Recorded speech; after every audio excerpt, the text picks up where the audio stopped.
Hello and welcome to the Evercade Retreat. Gene Joke here, and today I'm adding Windjammers to my ever-growing list of ranking every Evercade game ever. Windjammers can be found on the Windjammers Carnov and Friends cart. Kind of shocking that, I guess.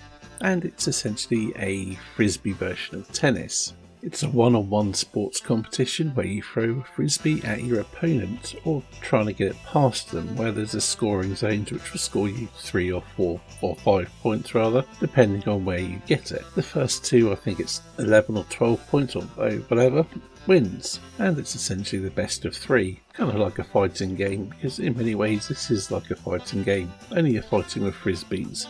Visually I think it's very strong, and the music and sound effects are also on par with that.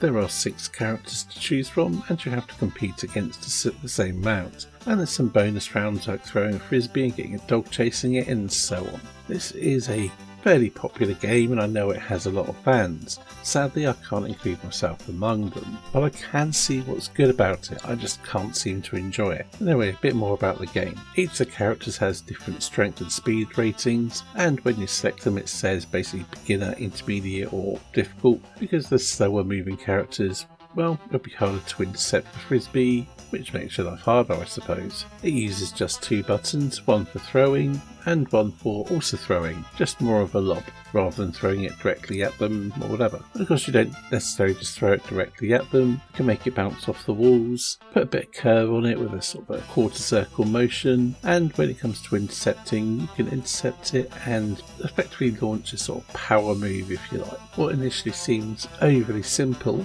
does reveal itself to have more depth than you would imagine. I suppose the main negative for this game would be the difficulty. Defeating your opponents can be challenging, they can be rather ruthless.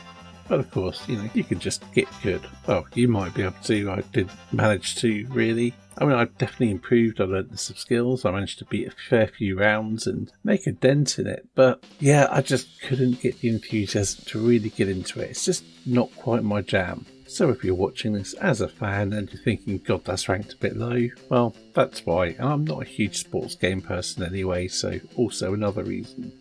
Or part of the same reason, I guess.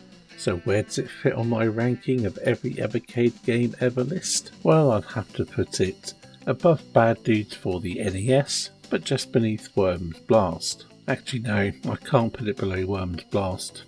It would have to go above Worms Blast, but below Shark Shark, clearly demonstrating that I would rather eat a shark's ass than jam a frisbee up mine. Anyway, that's it for today's video. Thanks for watching, and I'll see you in the next one.